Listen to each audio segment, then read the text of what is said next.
Assalamualaikum warahmatullahi wabarakatuh. Selamat pagi atau selamat siang rekan-rekan semua untuk praktikum TIK 1 dengan materi Sistem Informasi Manajemen Apotik yang akan dilakukan dalam 2 kali pertemuan.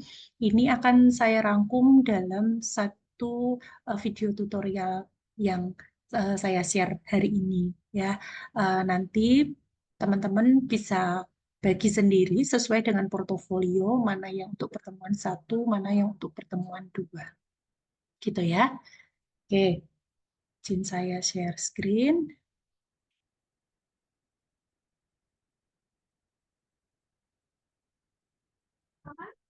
Ya, jadi teman-teman eh, di laboratorium farmakoterapi sudah ada komputer yang sudah terinstal sistem informasi apotek dengan judul MedStore V3.2. Ya, ini nanti teman-teman klik 2 kali, maka teman-teman akan masuk ke aplikasi ini.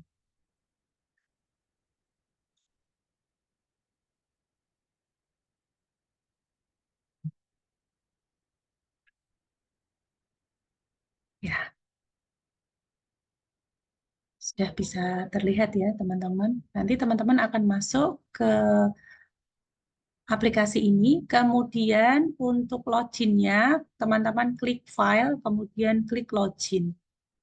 Username-nya adalah admin, password-nya juga admin. Kemudian teman-teman klik login.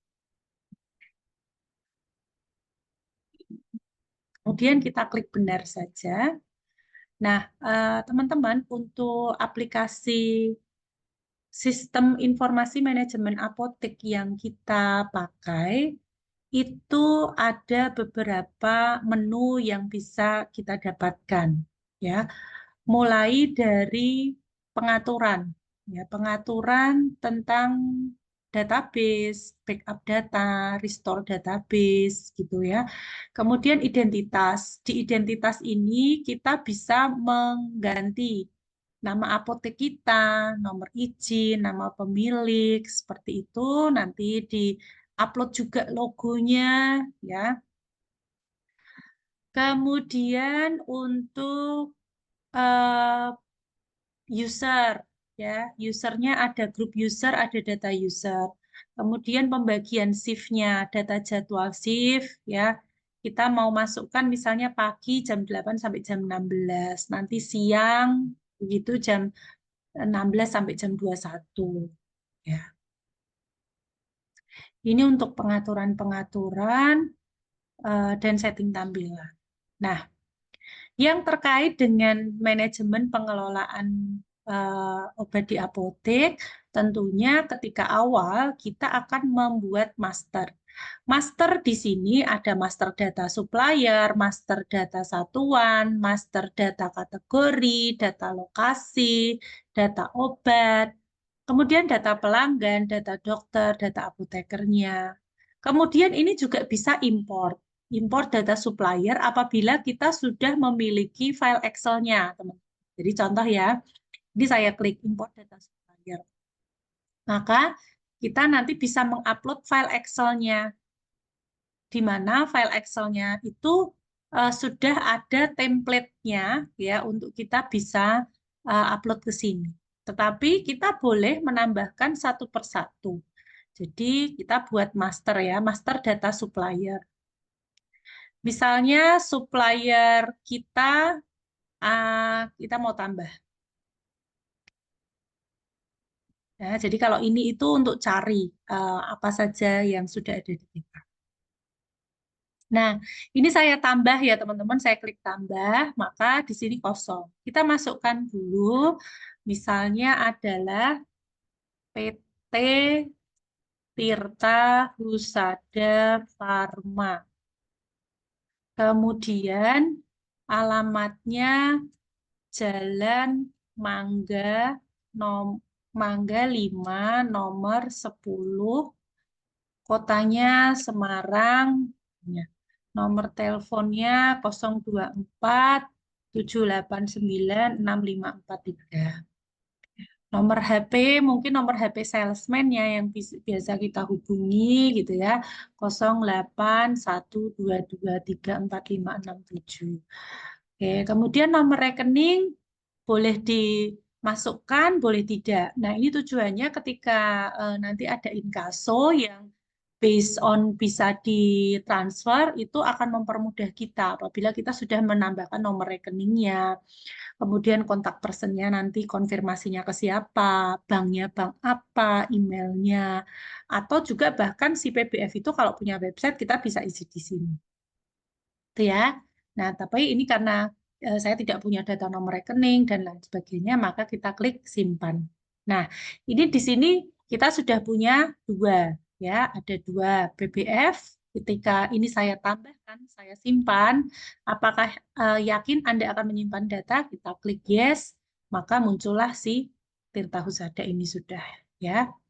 Misalnya kita mau tambah lagi uh, Enseval Putra Mega Trading. Alamatnya misalnya Jalan Merbabu, nomor 10, Kota Semarang. Kita masukkan aja nomor teleponnya, nomor HP-nya, ya, simpan. Nah, maka di sini kita sudah nambah lagi Enseval Putra. Tapi misalnya ini Enseval Putra tuh kok tadi kita lupa ya ngasih kata PT di depannya, maka kita klik menjadi biru, kemudian kita ubah. Kita kasih dulu PT. Simpan. Nah, maka dia sudah berubah menjadi PT ya. Oke. Sekarang itu salah satu contoh master data supplier. Kemudian master data satuan. Ini terkait dengan satuan dari obat-obat yang ada di apotek kita. Ya, kebetulan di sini sudah lengkap ada satuan botol, kaplet, kapsul, picis, supositoria, tablet, tube gitu ya. Nah, misalnya ada data satuan lain yang masih kalian akan gunakan, bisa diklik di tambah sini, kemudian nanti di sini. Kemudian data kategori, teman-teman. Ini eh, apakah teman-teman nanti di apotek akan mengkategorikan obat berdasarkan golongannya, atau boleh juga kategori misalnya efek farmakologinya, gitu ya.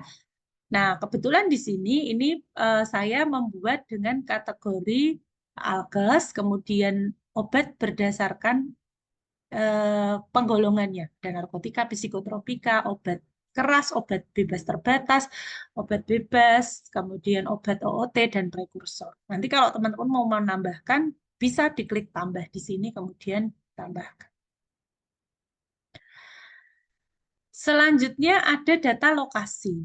Ya, data lokasi itu adalah nama-nama lemari atau tempat-tempat penyimpanan obat yang ada di apotek kita. Ya, misalnya ini ada kulkas, ada lemari A, lemari B, lemari C, lemari D, lemari E. Misalnya kita mau tambah ada lemari narkotika gitu ya. Lemari narkotika. Kita klik simpan.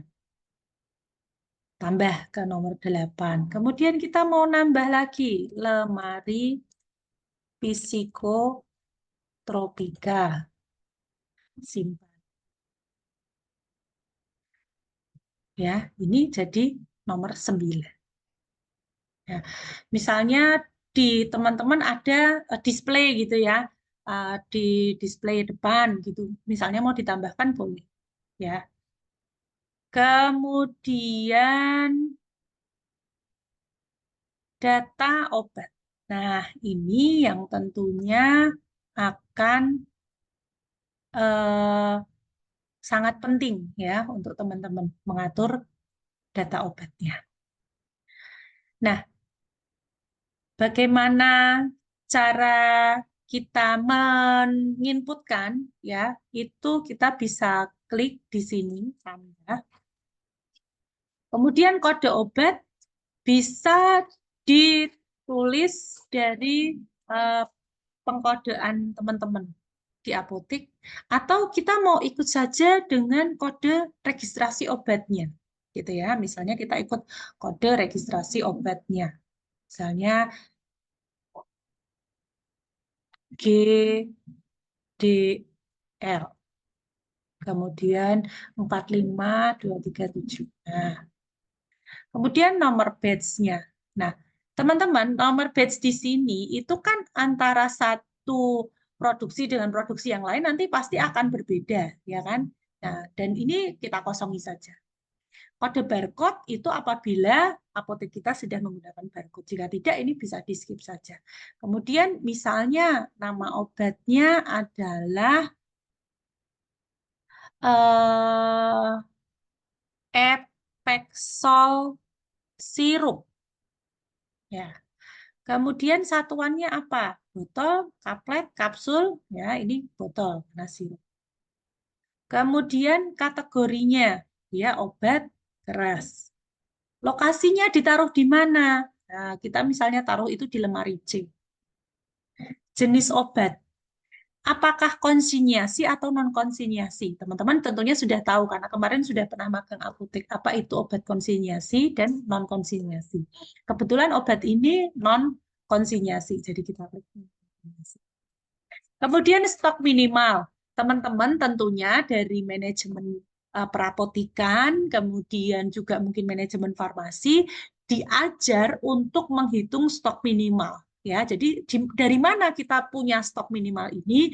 Tentunya dari hasil perhitungan kita terhadap penjualan kita pada periode sebelumnya. Nah, ini stok minimalnya misalnya adalah 3, ya, 3 botol. Lalu tanggal expired ini kan juga tidak semua obat akan expired di tanggal 13 Mei gitu ya. Ketika nanti barangnya datang lagi, ED-nya mungkin sudah berbeda lagi gitu. Tetapi ini kita asumsikan yang obat yang datang hari ini akan ED di 30 November 2026. Kegunaannya mukolitik ya. Kemudian kita simpan. Muncul di sini ya, sudah Epexol sirup. Stoknya masih 0. Ya, teman-teman lihat stoknya masih 0. Nanti kita akan menginput bagaimana obat itu bisa masuk ke stok kita. Ya, kita coba tambah lagi ya. Kita tambah.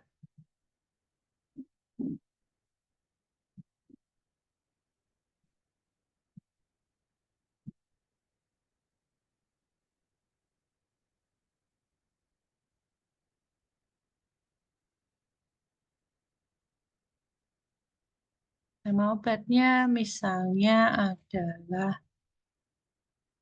Trampara tablet. Satuannya tablet. Nah, ya. Trampara 100 mg. Trampara ini OOT karena dia mengandung tramadol, lokasinya di lemari E misalnya. Non-konsinyasi, stok minimal adalah 30 tablet gitu. Kemudian misalnya tanggal expired kita buat aja di Juni. Oke. Kegunaan analgetika. Ya, di sini Trampara juga sudah masuk, stoknya 0 ya, teman-teman. Dan selanjutnya, jadi nanti silahkan teman-teman ya masing-masing harus mencoba bagaimana cara memasukkan master data obat. Oke. Kemudian data pelanggan ya. Ini akan mempermudah kita untuk menjaring relasi dengan pelanggan kalau kita memiliki data pelanggan kita.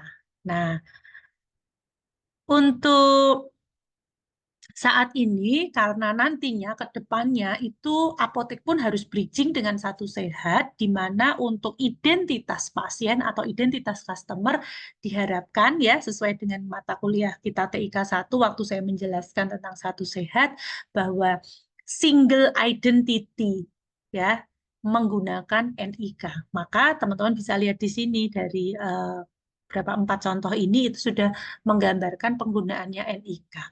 Ya, contohnya kita tambah di sini, tambah, kemudian kita masukkan ID pelanggannya, misalnya nama pelanggan siapa?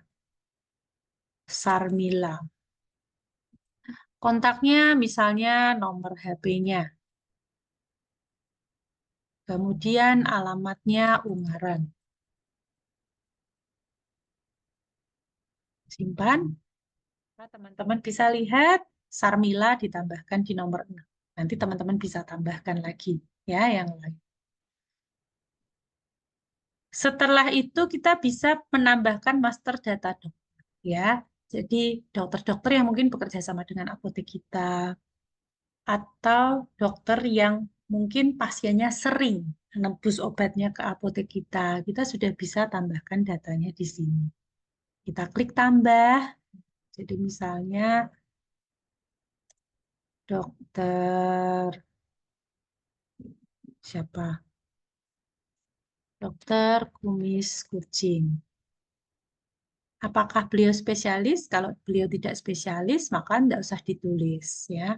Alamatnya Jalan Diponegoro nomor 156 Ungaran. Simpan. Nah, ini dokter kumis kucing sudah masuk di urutan nomor 2. Ya, nanti teman-teman bisa mencoba menambahkan juga master data dokter. Kemudian data apoteker ya. Jadi siapakah apoteker yang ada di apotek kita? Ya, kita bisa tambahkan di sini. Ini nanti sebagai bukti siapa yang melakukan pelayanan kefarmasian. Karena kan ada kemungkinan kita punya APING juga ya. Ini kebetulan sudah 1 APJ dan 1 APING. Jadi tidak Bu Anita tambahkan. Tapi nanti kalau teman-teman mau mencoba, bisa diklik tambah, kemudian masukkan nama apotekernya, masukkan nomor SIPA-nya. Ya. Lalu kita masuk ke transaksi ya, teman-teman.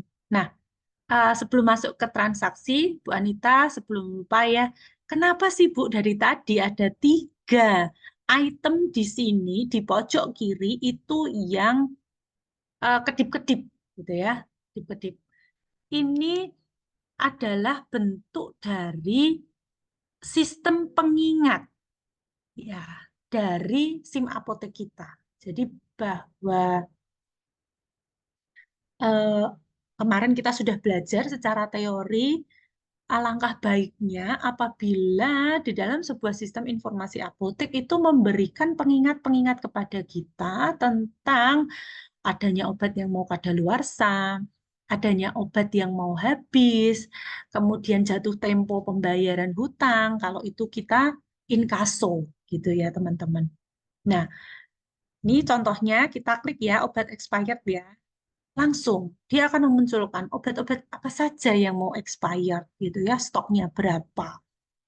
Sehingga teman-teman tidak perlu lagi menunggu waktu untuk stok opname ya. Waktu stok opname kita nggak perlu lagi menunggu, oh ini ada di sini, di sini, di sini, begitu.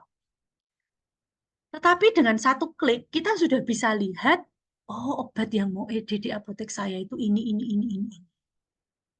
Ya. Kemudian kalau obat stok habis, kita klik. Oh, ternyata yang stok mau habis ada Tempra Forte Sirup dan Voltadex Emulgel gitu. Dia stoknya tinggal 9 padahal minimal stok 10. Jadi dia sudah memberikan peringatan kepada kita untuk ayo mulai harus pesan ya. Jadi ini sebagai bentuk pengganti buku Defekta. Kemudian pembayaran hutang kita klik ya.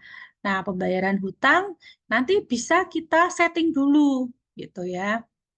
Misalnya dari Januari apa Desember lah ya, Desember 2023. Oh, ternyata ada 1 faktur yang harusnya dibayar gitu ya. Deadline-nya tanggal 13.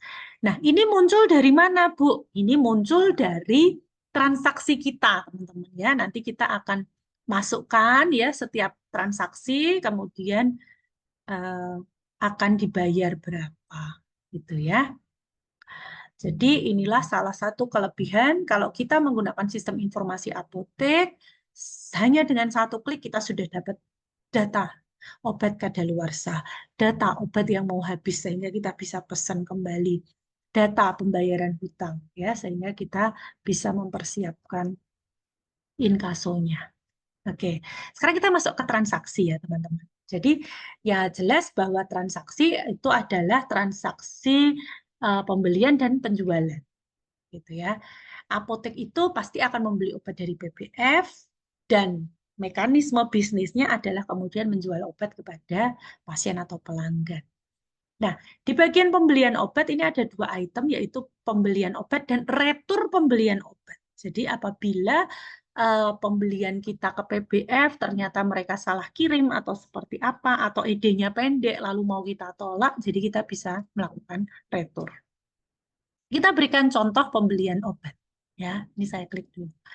Pembelian obat, misalnya hari ini tanggal 13 Mei 2025, kemudian nomor fakturnya misalnya begini. Ya, jenisnya bisa tunai, bisa hutang, bisa konsinyasi. Kalau tunai berarti Anda bayar hari ini juga. Tetapi kalau dia adalah obat yang faktur yang berisi obat-obat konsinyasi, teman-teman tentunya kemarin waktu magang apotek sudah tahu ya apa saja yang sering dikonsinyasikan ya, madu, susu, begitu ya, obat-obat herbal. Nah, itu nanti kalian klik konsinyasi. Tapi kalau itu adalah faktur yang bisa kita inkaso 1 bulan mendatang, maka statusnya adalah hutang. Nah, hutangnya itu akan dibayarkan kapan? Nah, ini ya. Jadi ini tanggal pembeliannya, kemudian hutangnya. Hutangnya di sini harus dibayarkan kapan? Coba ya. Kalau ini Bu Anita klik tunai, maka tidak ada tanggal yang muncul. Kalau Bu Anita klik konsinyasi, tidak ada tanggal yang muncul di kanan sini. Tetapi kalau saya klik hutang, maka di sini muncul tanggal. Inilah yang membuat kapan kita harus jatuh tempo atas faktur tersebut. Ya, itulah tadi yang muncul ke warning pembayaran hutang. Jadi misalnya ini Tirta Husada memberikan kita jatuh tempo 1 bulan, berarti tanggal 13 Juni misalnya begitu ya teman-teman. Suppliernya dari mana? Kita cari, ya klik cari. Lalu ini dari Tirta Husada kita klik dia menjadi biru, kemudian pilih data. Maka di sini otomatis sudah muncul PBF yang mensuplai kita dengan nomor faktur ini. Kemudian kode obatnya kita kan tidak hafal ya, kita bisa klik cari. Kemudian tadi kita ambil ke Epexol sirup. Kemudian kita klik pilih data.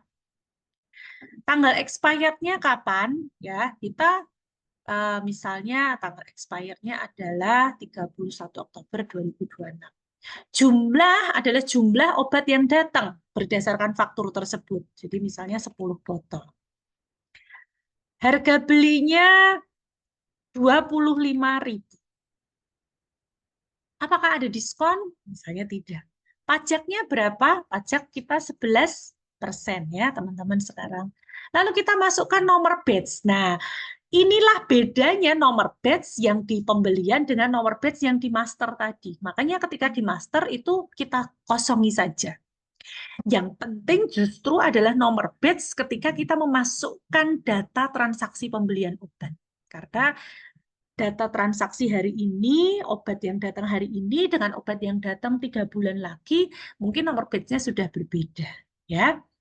Nah, ini di sini kita masukkan misalnya ya. Nah, kemudian di sini itu sudah muncul harga pokok penjualannya. Ya, harga pokok penjualan adalah harga beli ditambah pajak.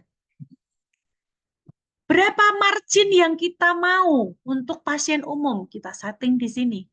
Misalnya 20%. Kalau yang harga jual ke dokter berapa? Misalnya hanya 10%, karena ada kerjasama kita. Jadi dokter ngambil dengan kuantiti yang banyak, maka kita berikan margin hanya 20%. Terus kalau resep itu 30% misalnya. Kenapa? Karena kita harus ada apa bagi hasil dengan dokter. Misalnya seperti itu. Sehingga kita beri margin 30%. Oke. Nah, teman-teman ini tersembunyi ya, ketutupan sama si hitam ini. Sebentar, saya agak tarik ke atas ya, semoga bisa. Nah, kalau obatnya cuma satu, kita langsung bisa simpan. Tapi kalau ada obat yang lain mau kita tambahkan, maka kita klik tambah atau insert ini ya. Ini data udah benar, yes. Kemudian masih dari nomor faktur yang sama, PBF yang sama. Kita juga mengambil obat eh, Trampara. Oh, tapi kalau Trampara harus beda faktur ya karena dia OOT. Misalnya Mucopek tablet. Kemudian tanggal kadaluarsanya ada di sini. Jumlahnya 100 ya, satu box gitu. Kemudian harga beli ini eh tolong sudah harga beli satuan terkecil ya. Jadi misalnya ini 1.500 ya. Kemudian nomor batch-nya oke, di sini kemudian tadi kita setting 20, 10, 30 gitu ya. Oke. Kemudian kita tambah. Nah, dari satu faktur ini misalnya hanya ada dua, maka kita kemudian bisa klik simpan. Ingat ya teman-teman, tadi Epexol jumlahnya masih 0. Nanti kita lihat. Oke.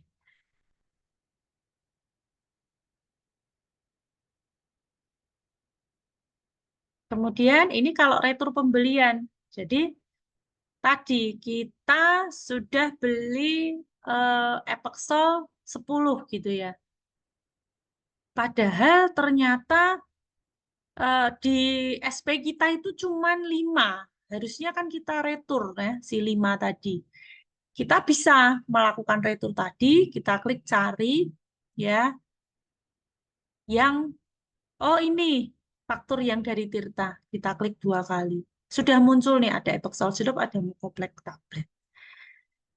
Siapa yang mau kalian retur? Oh, Epexol. Kita mau retur 5. Epexolnya kita klik. Jumlah yang mau diretur berapa? Kalau yang mau kita retur Mucoplex, kita klik Mucoplex-nya. Ya. Misalnya yang mau kita retur Mucoplex nih. Mucoplex kan wah, tadi aja di barang kita sampai ED dia gitu ya. Kita mau kembalikan, saya nggak pesen kok gitu ya. 100 tablet ini kita kembalikan. Kemudian kita klik retur atau F2. Maaf ya teman-teman, ini si hitam-hitamnya ini menutupi. Nah, maka sudah muncul ke data retur. Mukopek di retur 100 tablet. Harga retur totalnya segitu. Kemudian kita klik simpan. F1 yang pojok kiri ini. Sudah, nanti akan ada data returan obat. Kemudian setting pajak penjualan. Ya, di sini sudah secara otomatis kita default jadi 11%. Karena memang sampai saat ini masih 11% ya, belum naik 12 ya. Kemudian penjualan obat. Nah, ini tentunya yang akan sering kita gunakan. Kita akan menjual obat kepada siapa? Dengan tipe apa? Penjualan umum, penjualan dokter, penjualan resep kah? Ya, nanti kita bisa klik. Karena apa? Pada setting kita masukin harga obat tadi sudah ada margin untuk penjualan umum, margin penjualan untuk dokter, dan penjualan resep. Ya, teman-teman, di sini misalnya kita mau penjualan umum, maka udah benar di sini yang diklik yang birunya adalah F1. Kemudian isi data pelanggan. Kita bisa import dari data pelanggan. Kita klik tanda look-nya, kemudian oh yang beli adalah Sarmila. Kita klik Sarmila, kita pilih data. Nama otomatis keluar, nomor telepon otomatis keluar. Ya. Karena ini penjualan obat umum tanpa resep, ya. Terus dia mau beli apa? Oke, misalnya dia beli Epexol sirup. Pilih data. Jumlahnya berapa? 1 botol.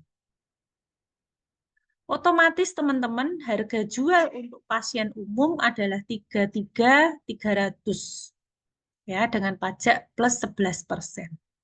Oke. Kemudian nanti teman-teman klik di sini bisa tambah atau bisa batal atau bayar ya. Tentunya kita harus tambahkan dulu. Kita klik yang paling kiri sudah masuk Epexol. Kemudian dia juga membeli metilprednisolon. Berapa? 10 tablet. Ya, harganya sudah langsung muncul. Kemudian kita klik tambah. Udah, 2 item ini total 42.000. Kemudian baru kita klik bayar di sebelah tengah. Nah, apakah dia kemudian membayar tunai atau hutang? Ini bisa kita klik, teman-teman ya. Misalnya pasiennya membayar tunai, jumlah yang dibayar berapa? Misalnya beliau pakai uang 50.000, maka nanti ada kembalian 7.369. Kemudian kita klik proses. Nah, akan muncul tampilan apakah kita akan menampilkan struk pembayaran? Ya. Nah, ini teman-teman struknya ya Epexol sirup 1 sekian, metilprednisolon 10 tablet harganya sekian, totalnya 42.600. Dia membayar dengan tunai 50.000, ada kembalian 7.369.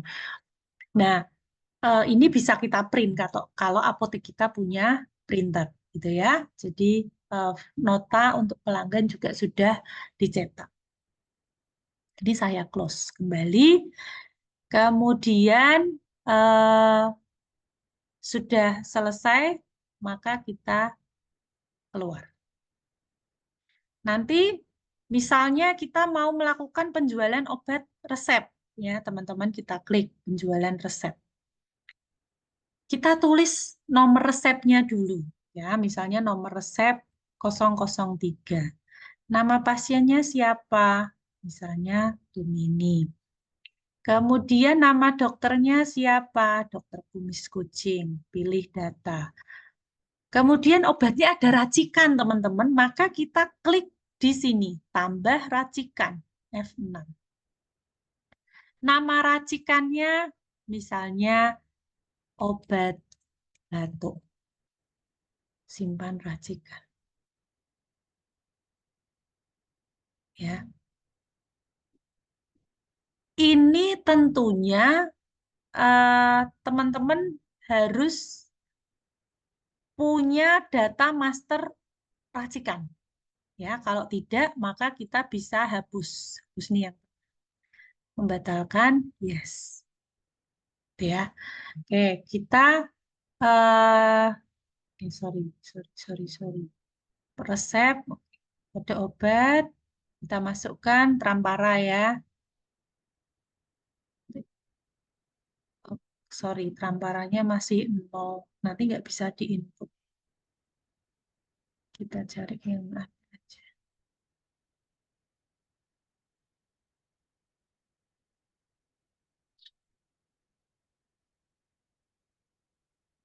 Ukadek 10 tablet.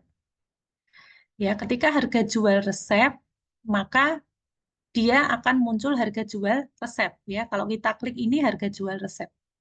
Beda dengan yang tadi, ketika kita klik penjualan umum, maka di situ juga akan harga jual umum. Oke, kita tambahkan.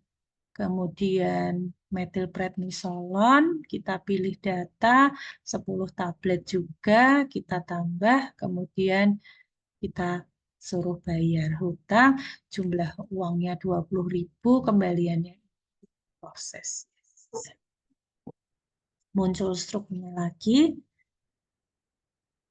ya di sini nomor dokternya siapa juga muncul. Ya, kita close. Oke. Itu transaksi penjualan dan kemudian bisa ada retur penjualan obat. Tetapi ini harusnya sangat dihindari ya teman-teman, karena kita kadang beli baju di swalayan aja, barang yang sudah dibeli tidak dapat dikembalikan, apalagi obat gitu ya. Jadi eh, ini harusnya bisa dihindari. Tapi kalau kita mau melakukan retur, kita cari nomor fakturnya, ya. Yang tadi apa, Sarmila atau Tumini, misalnya yang Tumini. Kita pilih data. Oh, ternyata metilprednisolonnya dia nggak mau ambil, nggak jadi ambil gitu ya. Kita retur 10. Kemudian kita klik retur yang ini. Ya, maka muncul di sini metilprednisolonnya sudah direturkan. Kemudian kita kembali. Sorry.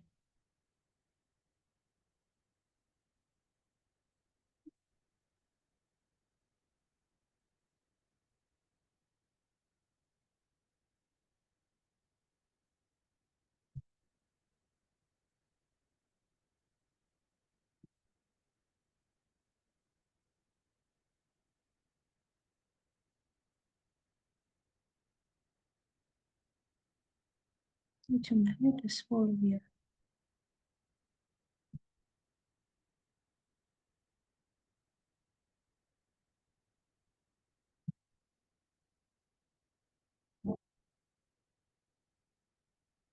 Nah, ini nanti kalau kita mau retur, ini juga ada bukti retur.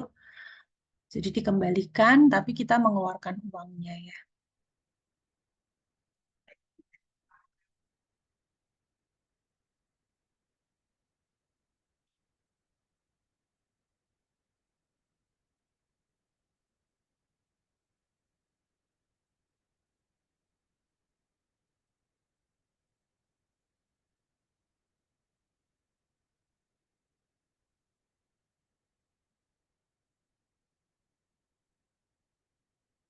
Nah, ini dari mana kita akan mengembalikan uang ini? Dari kas harian, ya.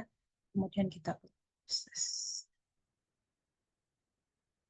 Oke, sudah selesai. Kita bisa keluar. Ya, itu tadi untuk item-item yang ada di retur. Kemudian maintenance. Teman-teman ada kalanya kita akan melakukan update harga obat ya. Misalnya kita beli bulan ini dengan beli 3 bulan lagi obat sudah naik, maka kita bisa melakukan update harga obat di sini. Obat apa yang mau diupdate? Misalnya adalah Tempra Forte Sirup. Di sini dia sudah langsung memunculkan harga belinya 25.000 HPP ini ya. Nah, ini adalah harga obat saat ini, tidak perlu kita ganti-ganti.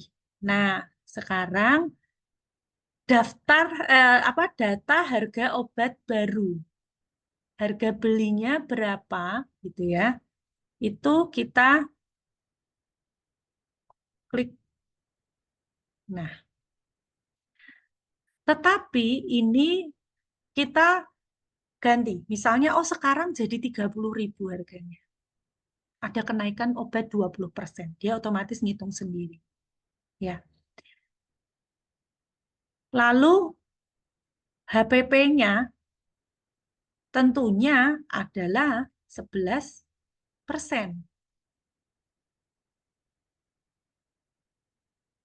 Ya,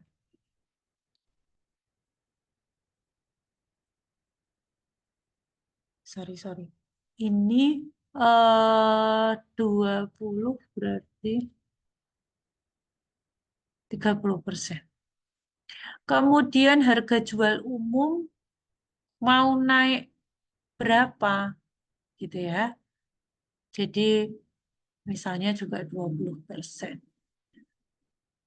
Jual dokter 10%.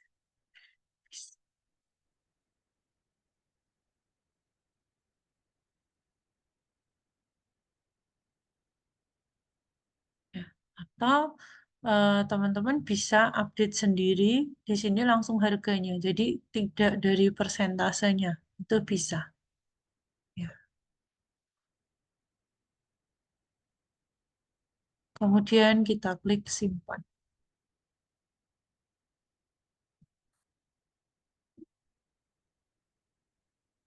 Ya, tapi tentunya kita tidak perlu merubah harga obat di sini ketika barang yang datang dengan faktur yang baru harganya berubah, nanti tentunya akan mengikuti perubahan. Kemudian ada stok opname obat. Nah, di sini untuk data stok opname itu misalnya kita cari data ya, misalnya metilprednisolon. Tanggal stok opname terakhir itu enggak ada. Kita isi gitu ya. Misalnya tanggal berapa. Nah, stok obatnya 160. Kita isi stok nyatanya. Oh, waktu kita hitung gitu ya. Oh, betul 160 juga. Maka tidak ada selisih. Tetapi apabila ternyata di sini stok nyata yang ada di lemari itu 150, berarti kita ada kehilangan 10 tablet. Kita tuliskan di sini sebagai catatan dulu. Ya, kita klik yes. Kemudian obat yang lain, misalnya Mucopek. Di sini ada 70. Berapa yang ada di lemari? 70. Berarti ada selisih? Tidak. Berarti pas. Kita klik stok connect. Gitu ya. Nah, mutasi obat ini dimungkinkan apabila kita akan melakukan misalnya pemindahan eh, obat. Jadi ini berdasarkan transaksi ya, teman-teman. Ini kebetulan transaksi hari ini saja itu ada Mukopek, ada Trampara, seperti itu. Ya, ini menunjukkan data hari ini ada keluar masuk berapa. Kemudian pembenahan data. Nah, tadi teman-teman ketika kita ada selisih gitu ya, misalnya tuh kok minus 10 ya, kok hilang 10 ya. Nah, ini kita bisa melakukan pembenahan stock of name. Misalnya kita mau cari satu obat tadi, ya, yang hilang adalah Lukadek tadi ya. Mukopek, Mukopek. Kita pilih data, kemudian kita proses. Nah, tapi ini diperlukan username dan password yang khusus ya. Ini makanya kemarin kita bilang ada jenjang-jenjang kewenangan tertentu di mana kita eh, ini yang boleh siapa gitu loh. Kalau semua orang bisa melakukan pembenahan data, kacau nanti. Barang hilang nggak akan ketemu. Ya, oke. Kita misalnya ini sudah proses, kemudian misalnya penghapusan data. Obat-obat yang kadaluarsa sudah masuk di lemari kadaluarsa, kemudian sudah siap dimusnahkan, sudah kita buatkan berita acara pemusnahan, akan dikirim ke pihak ketiga, kita nanti bisa lakukan penghapusan data obat-obat yang kadaluarsa. Kemudian utilitas ini pembayaran pajak, pembayaran hutang, pembayaran barang konsinyasi, pembayaran piutang, dan salinan resep. Jadi dengan sistem informasi ini akan sangat membantu kita untuk merekap berapa sih pajak yang nantinya harus kita bayarkan ke kantor pajak. Ya, teman-teman. Nih, tadi kita ada dua faktur ya penjualan ya hari ini ya, faktur resep dan faktur penjualan umum. Pajaknya 4.000 dan 1.600 sekian. Nah, nanti kalau misalnya itu kita akan laporan pajak bulanan ya dari tanggal 1 Mei sampai tanggal 31 Mei. Nanti dia akan search semua sehingga berapa yang harus kita bayarkan ke kantor pajak gitu ya. Nah, ini ada 5.836 dikurangi 586 karena ini kan tadi proses retur barang ya yang nggak jadi dibeli tadi. Maka yang kita bayarkan ini. Nah, ini akan mempermudah kita untuk melakukan pembayaran pajak bulanan ya. Karena kalau kita tidak punya seperti ini, bagaimana kita menghitung berapa pajak yang harus kita bayarkan kepada pemerintah ya. Kemudian pembayaran hutang, jadi di sini akan mempermudah kita ketika oh ini sudah terdata nih, kapan sih deadline-nya? Ya, kita bisa short itu sehingga kita bisa melakukan prediksi. Oh, oke, saya tanggal 13 Juni harus ada uang 277.500 rupiah. Nah, maka sudah kita dapat persiapkan. Itu ya, teman-teman, fungsinya. Kemudian utilitas yang kedua, pembayaran barang konsinyasi. Tadi kebetulan kita memang nggak ada memasukkan barang konsinyasi ya. Tapi kalau itu ada barang konsinyasi, nanti kita akan dapat data di sini. Jumlahnya berapa, sudah terjual berapa, gitu ya. Stoknya tinggal berapa, harga belinya berapa, yang harus kita bayarkan berapa. Ya, ini mempermudah kita mengelola barang konsinyasi juga. Kemudian pembayaran piutang. Nah, kebetulan tadi pasiennya bayar tunai semua. Tapi kalau pasiennya hutang ya, misalnya kita juga melayani resep-resep obat BPJS ya, yang mana itu kan tidak dibayarkan oleh pasien. Tapi kan itu kita rekap dulu piutang dalam 1 bulan. Kemudian, oh ini dari dokter Z begitu ya. Oke, dari dokter Z, pasiennya sekian, sekian, sekian, ya. Total piutangnya berapa? 5 juta misalnya. Untuk temponya kita ngasih waktu kapan. Itu nanti akan muncul di sini, teman-teman. Jadi untuk teman-teman yang bekerja sama dengan pihak-pihak ketiga, pelayanan asuransi, utilitas tentang pembayaran piutang ini akan sangat membantu untuk menghindari kelalaian pembayaran oleh pihak ketiganya. Kemudian ada utilitas salinan resep, sehingga teman-teman tidak perlu repot untuk membuat salinan resep. Gitu ya. Tadi nomor resep 003 ya hari ini. Pasiennya siapa? Tadi pasiennya yang Tumini ya, yang pakai resep ya. Dokternya tadi dari dokter kumis. Kita cari.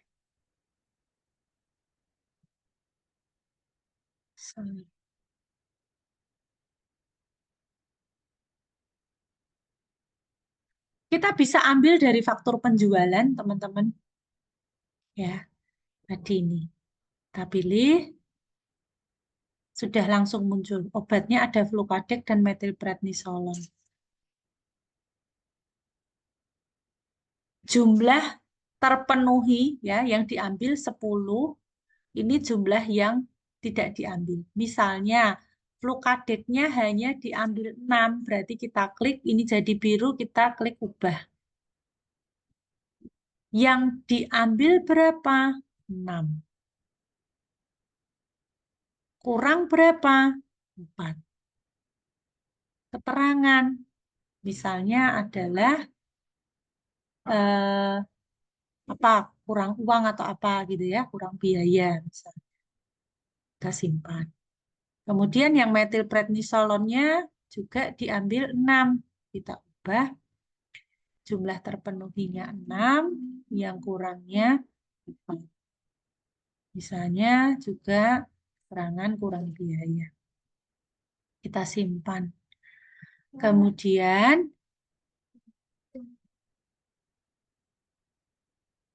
Kita klik sini. Yes. Lalu kita cetak. Nah, nih, salinan resep. Apotekernya siapa, dari dokter mana, pasiennya namanya siapa, kemudian jumlah date-nya ya yang sudah diambil 6, net date itu berarti kurang 4. Kemudian nanti PCC kita tinggal tanda tangan di sini ya. Jadi lebih mempermudah, kita nggak perlu nulis ulang, kita tinggal panggil dari transaksi pembeliannya tadi terus diubah berapa yang sudah diambil atau belum gitu. Oke. Kemudian laporan ya, ini laporan stok obat. Nah, ini semua atau bisa teman-teman search berdasarkan lokasi ya atau berdasarkan kategori, hanya yang kategori obat keras ya. Hanya yang kategori bebas terbatas. Kemudian misalnya kita semua kategori tapi berdasarkan lemari. Kita mau stok opname di lemari A. Obat-obat apa saja yang ada di lemari A. Tuh kan? Kemudian ini kita bisa cetak. Jadi menurut sistem amlodipin kita ada 60, Flukadik kita ada 170, Mukopek ada 70 tablet. Kita cetak. Ya, bahkan nilai rupiah kita pun itu kita bisa ketahui. Harta kita ya yang masih ada di kita itu berapa ya.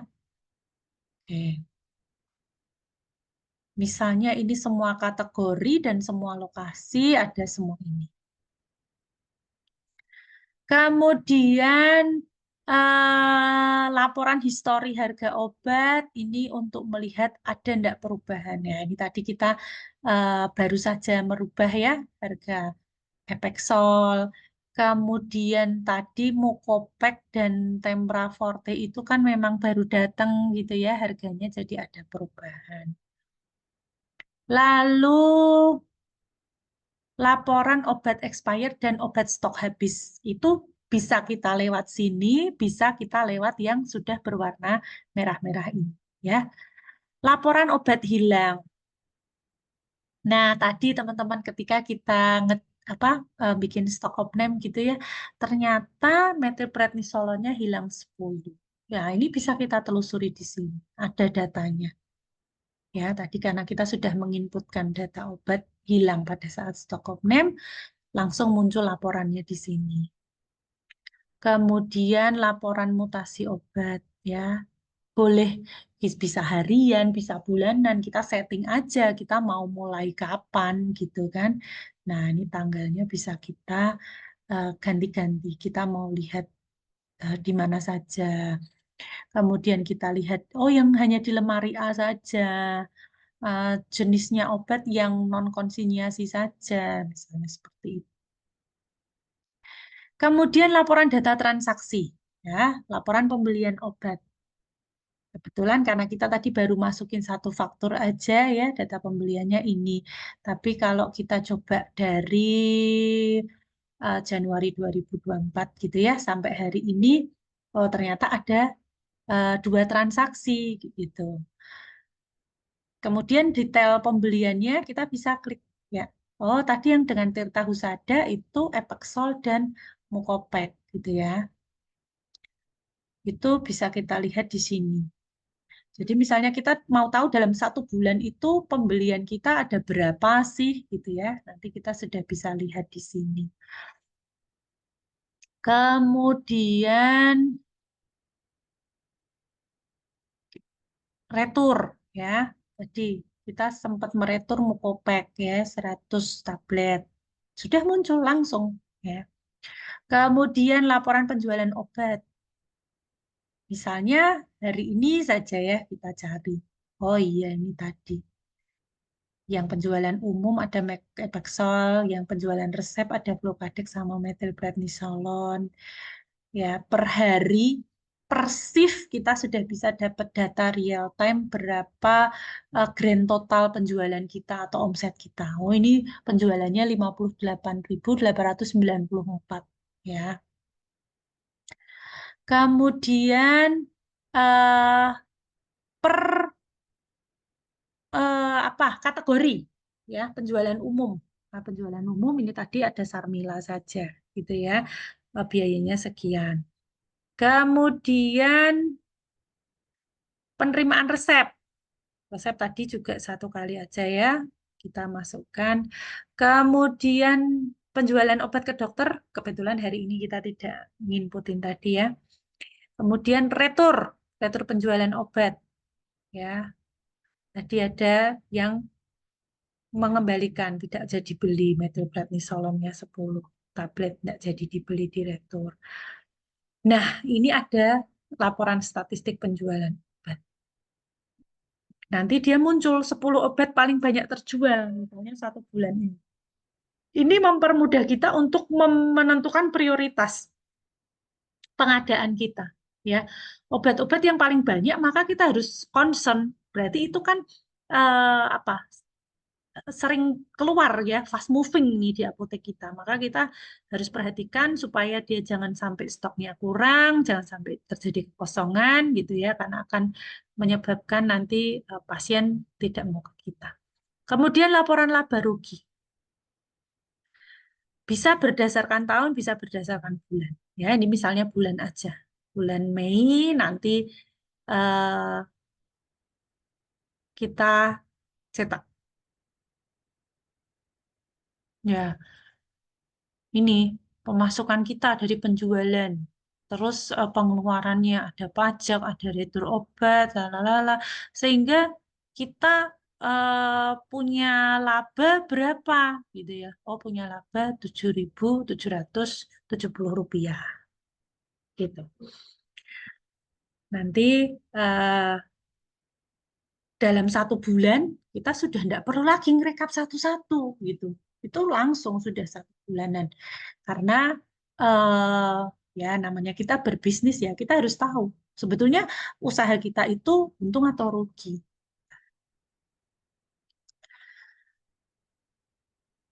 Kemudian laporan pembayaran hutang. Ini untuk tadi tanggal jatuh tempo ya. Misalnya dari sini sampai sini ya. Kemudian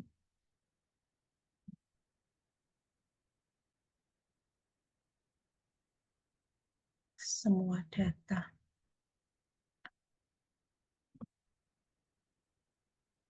Nah, kebetulan kita belum melakukan pembayaran hutang, jadi belum ada data di sini, teman.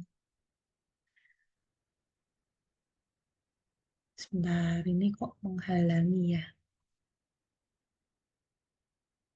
Oke, kemudian laporan obat konsinyasi. Tadi kita nggak ngentri ya obat yang konsinyasi, pembayaran piutang, laporan ganti shift. Ini nanti akan kelihatan yang buka shift jam berapa, tutup shift jam berapa, saldo awalnya berapa, penjualannya udah berapa.